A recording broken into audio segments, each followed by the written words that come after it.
Mulher, Virtude e Fé.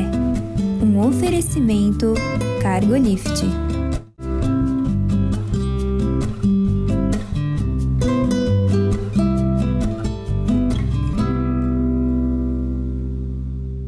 Olá, queridos, olá, queridas. Sejam muito bem-vindos à nossa programação. É uma alegria ter você conosco.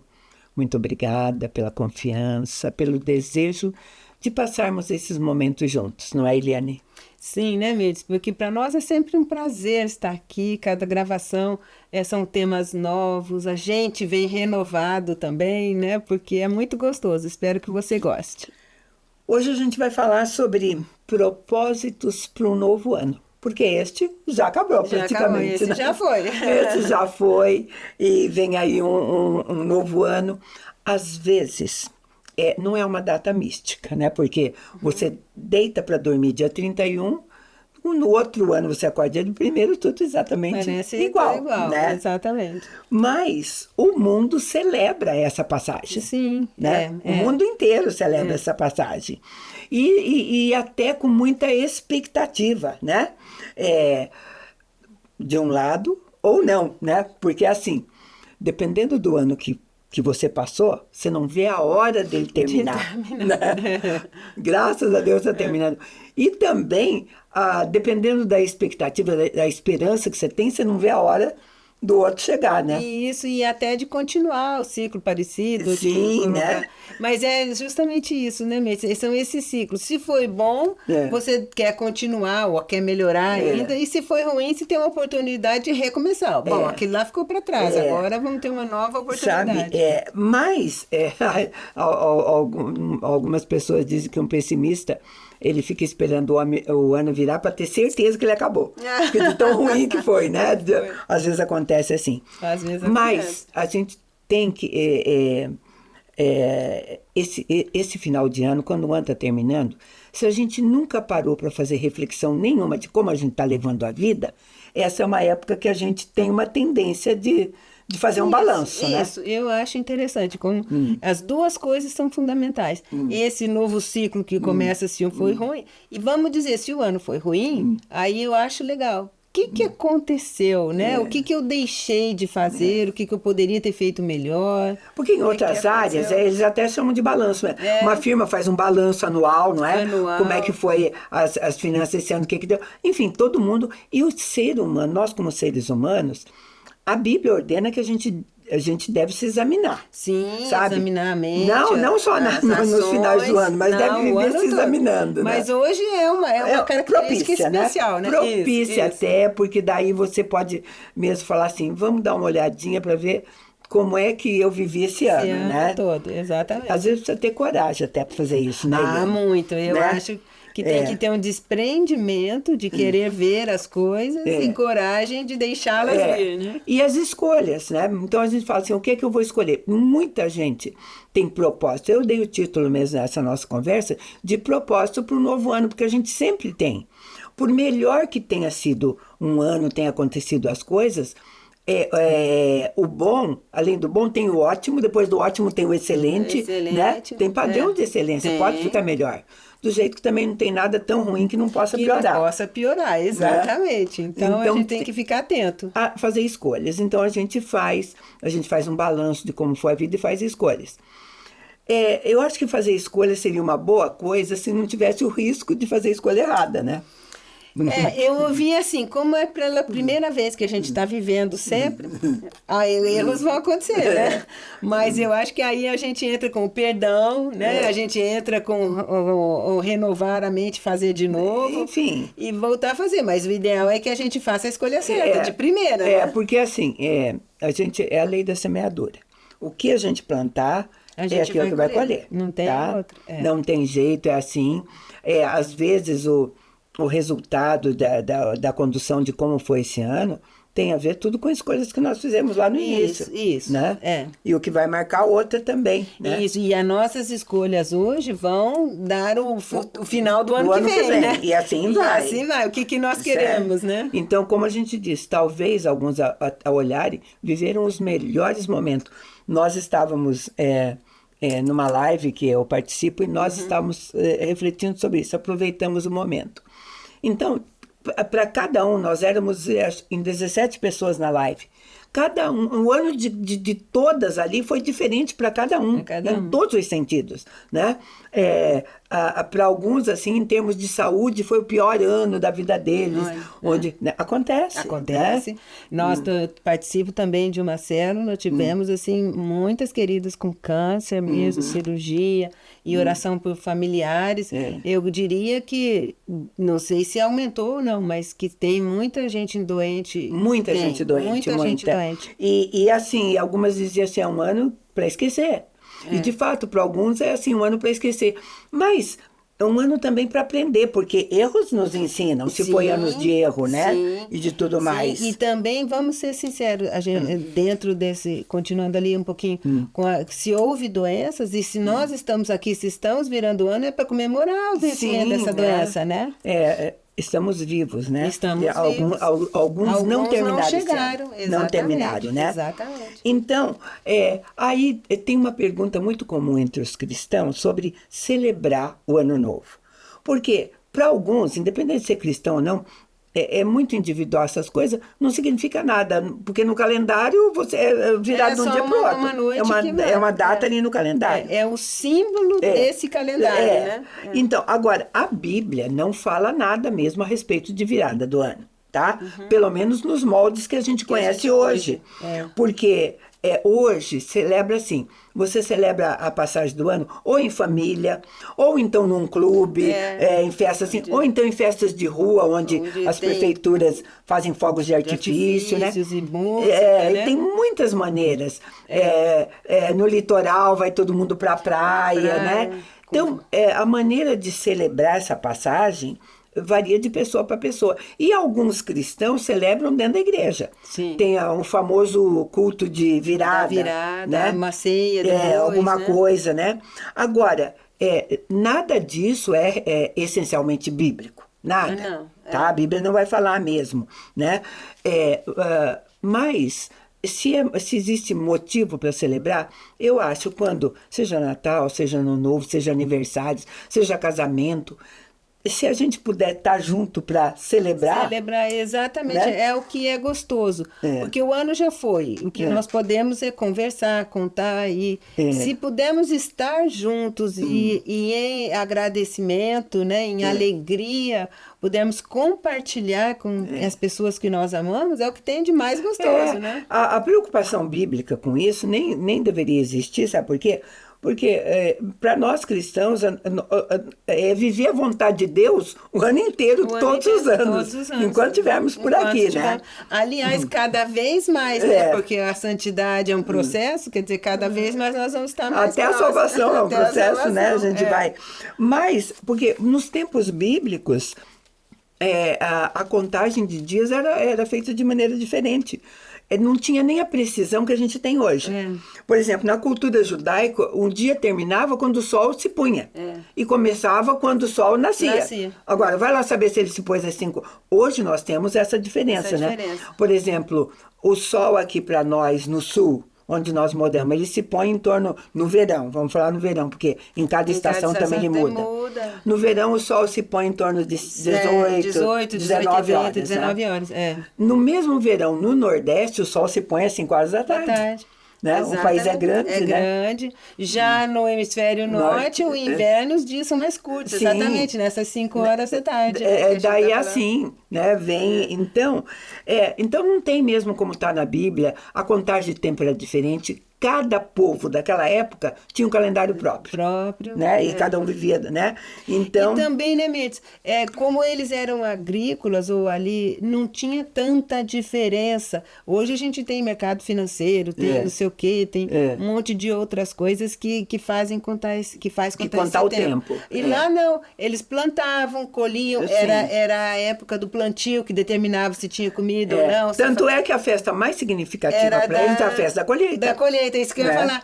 Quando eles colhiam, que se reuniam todos. Né? As primícias e tudo mais. né? As festas assim. Mesmo no Novo Testamento, há 2000 anos atrás, a gente não vai encontrar referências bíblicas a respeito deste tipo de celebração. Então, o que a gente está falando que não é uma data mística. Nunca foi, né? Não vai, o que você vai fazer nessa noite não vai impactar o resto do ano, né? Não interessa, né? O que a gente pode, sim, é o que a gente está sugerindo para você, é fazer novos propósitos, porque esse ciclo existe no calendário, né? E a gente aproveita para isso. Isso, e como nós temos falado, eu acho que é uma data fundamental para você agradecer, porque eu acho que se começar o ano com um sentimento novo, com um sentimento de agradecimento, de vontade de ser melhor. Eu acho que todas essas coisas te impulsionam para um novo ano, para uma nova vida, né, mesmo? Inclusive porque dar graças é ordenança bíblica. Dar graças por tudo. Então, eu acho aquele momento bom mesmo de, como família, dar graças, sabe? Dar graças por tudo. Dar graças até pelo sustento e presença de Deus em momentos de dores. Porque quem não teve? Quem não teve. É muito difícil alguém, né? Às vezes foi ano de perda, ano de fechar ciclo, tantas coisas. Mas Deus esteve presente. A gente tem que pensar nisso, né? Eu concordo plenamente com isso. E trazer quanto mais essa presença de Deus, porque a gente já começa o ano com Ele, né? Se tiverem dificuldades, mas serão com Deus, né? E a gente fala em propósitos, mas considerando, porque isso a gente sempre ensina e mostra para você, que em termos de tempo, o foco da Bíblia é o hoje. Se ouvires hoje, o foco e o foco da vida de todo mundo é o presente, né? Os propósitos a gente tem que fazer planos, sim, né? E submetê-los a Deus. Sim. Né? Nós não temos controle de tudo, Isso, né? Exatamente. A palavra de Deus diz: buscai o Senhor enquanto você pode achar. Sabe? Então, é a oportunidade. Ninguém sabe o dia de amanhã. Ninguém. Claro que a gente vai fazer planos porque planos são necessários, propósitos são necessários. Mas a condução disso vai vir de Deus. Isso. E a gente faz os planos, como você comentou, porque também tem mais de uma pessoa envolvida na família, né? Que às vezes você tem que conciliar com o querer do outro, com o plano do outro, uma coisa que eu tenho filhos. Então, e exatamente a família estando alinhada, vamos dizer, né? Porque não pode ter planos também egoístas, né? Olha, eu vou querer sair, vou viajar o ano todo, sendo que isso fica como a família, né? Não, é assim, aí, você não vive numa ilha, né? Não vive numa ilha, exatamente. E temos também nós atividades na igreja, então, a conciliar o que a família quer com o que a gente tem dentro do nosso serviço na igreja. Eu acho que essas conciliações sociais e familiares é muito importante para que aí Deus abençoe. Que se a gente nesse propósito está sob o propósito de Deus, né? Acho que é esse alinhamento, né? É aquilo que está escrito em Tiago. Isso. Eu, antes de fecharmos esse bloco, quero ler o que Tiago nos orienta. Tiago escreve assim no capítulo 4, começando no 13. Ouçam agora vocês que dizem: hoje ou amanhã iremos para esta ou aquela cidade, passaremos um ano ali, faremos negócio, ganharemos dinheiro. Vocês nem sabem o que lhes acontecerá amanhã. O que é a sua vida? Vocês são como uma neblina, que aparece por um pouco de tempo e logo se dissipa. Ao invés disso, vocês deviam dizer: se o Senhor quiser, viveremos e faremos isso ou aquilo. Então, eu quis fechar com isso, porque eu vou chamar um intervalo bem pequeno, e no próximo bloco a gente vai, então, falar de algumas coisas, alguns propósitos que a gente pode ter para o próximo ano. Exatamente.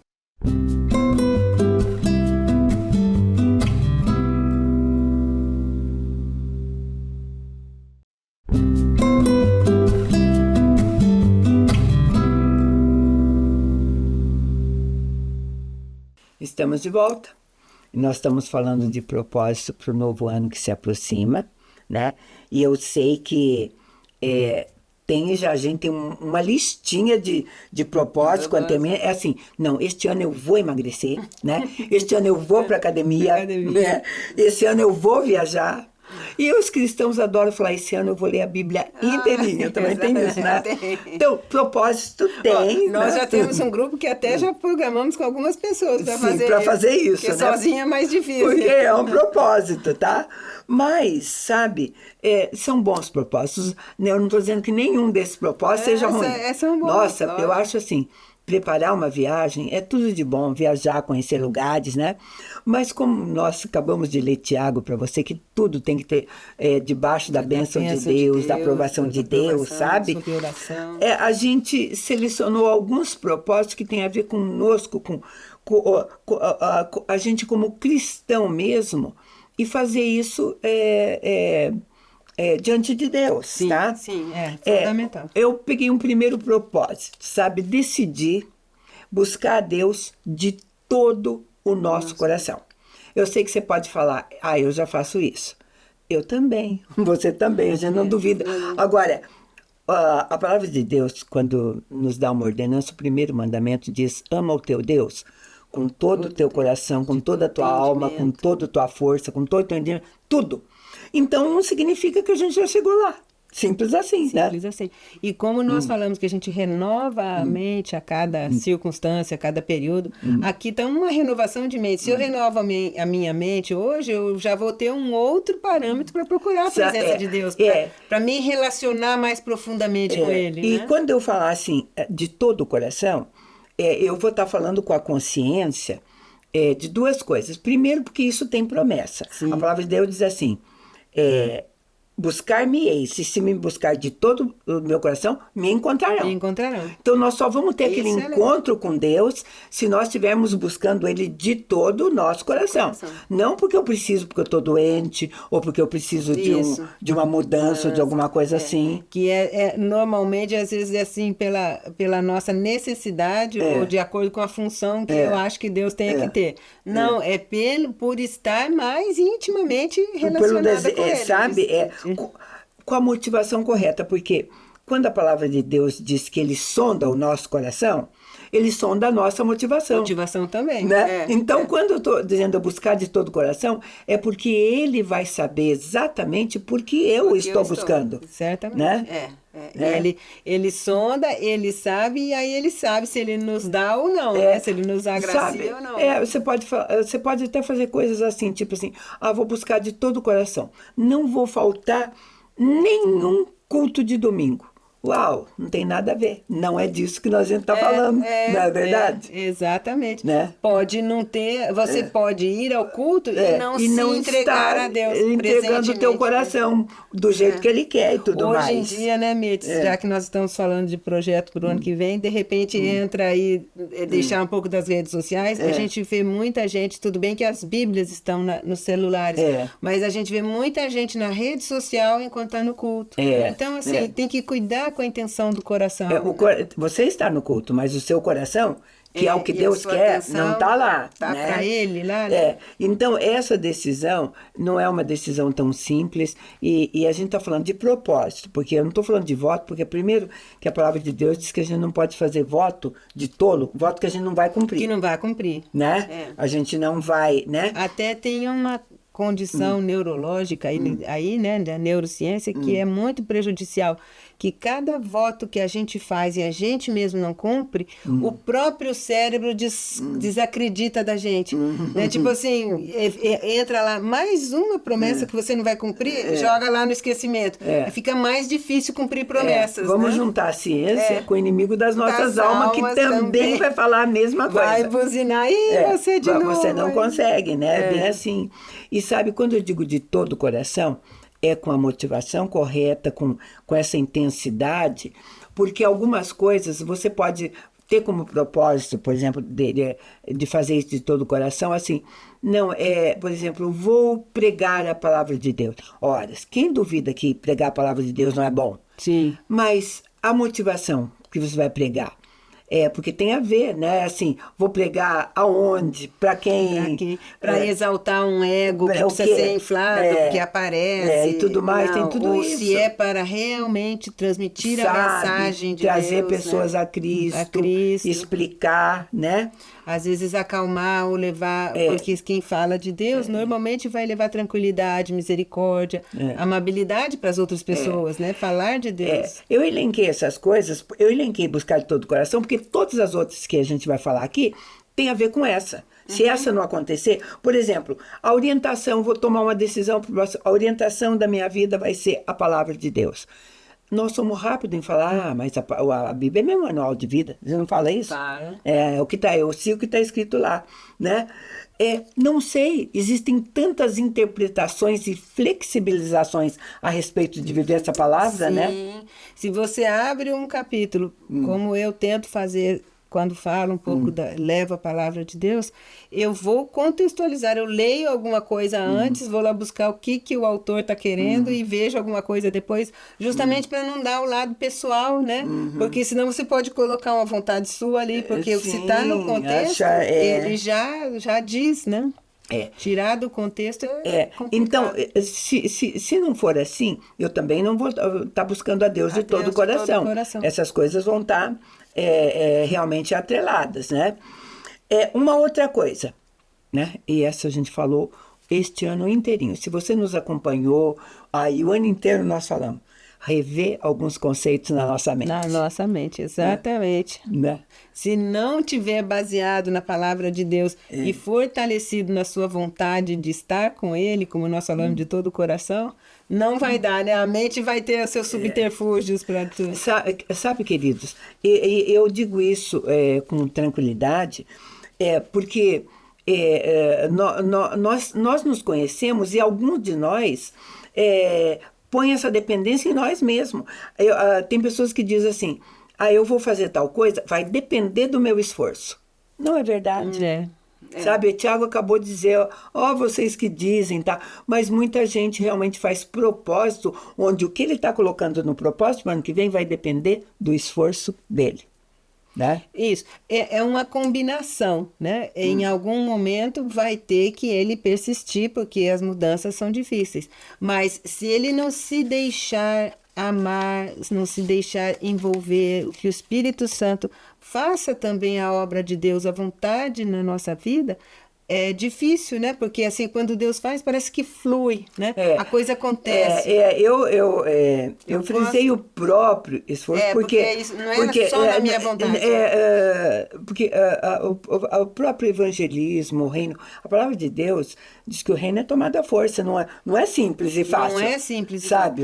Esse esforço nós vamos ter que fazer mesmo. Isso. Tem uma parcela que realmente eu tenho que querer, sim, é estar presente, é nossa. É. Mas o entendimento é que se paralelos estivermos junto com a vontade de Deus... E eu vou dar um exemplo bem claro disso que você falou agora. Tá? Alguém tem uma batalha. Eu vou pegar um exemplo bíblico agora. Gideão, ele tinha uma batalha pela frente. Então, ele, como estrategista, como alguém que vai para a batalha, vai reunir um número de pessoas, um exército que ele entenda que possa derrotar o outro. Tá? Ele vai fazer, essa é a parte dele. Deus chega para ele e falou, não. Você vai enfrentar 100 mil homens, eu quero que você faça isso só com 300. Aí, minha filha, dá um nó na cabeça de qualquer um. Sabe, 100 mil contra 300, né? Já era difícil quando... Sabe? Agora, como quem nos dá a vitória é Deus, é esse entendimento que eu tenho que e ali Deus piorou ainda, né? Porque ele tinha que... Os 300 tinham que beber água e conforme eles ou se curvassem demais, vai tirando já tinha gente assim, gente. Sabe? Então, nos nossos projetos... A importância de ouvir Deus, de saber a maneira, é bom, tá? Mas ele vai ter que estar à frente. O Espírito Santo que habita em nós tem que encontrar espaço para a gente perceber, né? Para perceber, para deixar-se trabalhar, né? Agora, outra coisa importa se ele está conosco. Você vai dizer, a palavra de Deus diz, eis que estou convosco todos os dias.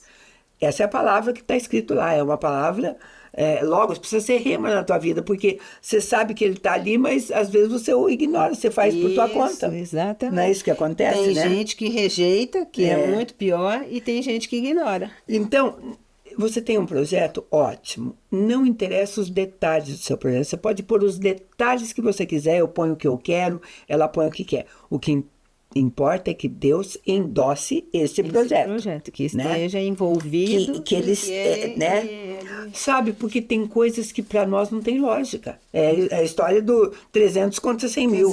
Não tem mesmo, sabe? Ou você escuta Deus ou não. A gente vai ver na Bíblia, por exemplo, reis que buscaram a direção de Deus para ir para uma batalha. Deus deu a direção. Ezequias foi um deles. Das 2 batalhas que ele foi com, uma ele perdeu e a outra ele ganhou. Só que nas 2, naquele perdeu e naquele ganhou, Deus estava com ele. Com ele. Faz toda a diferença. Faz diferença. Né? Nós vamos perder, né? Sim. O importante é que Deus esteja conosco em toda situação. Porque se perder, na que perde, você vai estar apoiado, vai ter um motivo, você vai aprender com isso, você vai ter uma outra visão da coisa. Pessoas ficam muito preocupadas, né? Porque às vezes diz assim... eu vou te dar o melhor exemplo que eu acho para a Bíblia para isso, vou ler para você, no livro de 2ª Crônica, quando o rei Amazias teve uma atitude que nos ensina hoje. Diz assim, 2ª Crônicas 25, o homem de Deus veio a ele dizendo, ó rei, não deixes ir contigo o exército de Israel, porque o Senhor não é com Israel, isso é com os filhos de Efraim. Vai só, age e sê forte. Do contrário, Deus te fará cair diante do inimigo, porque Deus tem força para ajudar e para fazer cair. Para adiantar, para não precisar ler, eu vou contar a história. Aí Amazias disse assim, como é que... E daí eu já paguei, eu fui lá no exército de Israel e gastei 100 talentos de prata, sabe? Aí o profeta disse para ele assim, olha... Aquele que te deu os 100 de prata é muito poderoso para te dar muito mais ainda. Se você estiver fazendo o que Deus quer que você faça, você não vai ter prejuízo. Exatamente. Não é um exemplo lindo esse, maravilhoso. né? Eu gosto muito também. E tanto ele pode tirar esses 100 que estão aí que ele deu, quanto ele pode dar muito mais. Sim, sabe? Nós dependemos, nós estamos falando... Então, Amazias estava preocupado com o dinheiro que ele tinha gasto. Né? E o profeta diz assim, não, meu filho, quem te sustenta é Deus. Quem nos sustenta é Deus, sabe? Então você pensa às vezes, foi um dinheiro jogado fora, ou foi isso ou aquilo, sabe? Às vezes a gente perde bênçãos por conta de não entender esse princípio, né? Porque Deus não é um Deus de escassez, né? De ser miserável. Ele é um Deus generoso, de entregar, de compartilhar, de abrir mão do que Ele já te deu. Porque se Ele já te deu, Ele vai te dar muito mais. Sim, né? Sabe? Então, queridos, tem um novo ano aí. A nossa orientação, aquilo que serve para nós, vamos fazer propósito, aquilo que tiver no nosso coração, tudo é válido, mas vamos apresentá-los a Deus. E abrir os nossos ouvidos espirituais, os nossos olhos espirituais, para ter a aprovação dele. Tá? Para entender a resposta. A resposta que às vai vezes dar. O silêncio dele é um não, né? Sabe, é um não, ou então é um espere, né? Quem sabe. Mas aqui, de coração, a gente deseja a todos vocês que estiveram conosco um novo ano maravilhoso, que os propósitos que vocês têm sejam abençoados por Deus, que vocês sejam surpreendidos pela bondade de Deus. Deus te abençoe.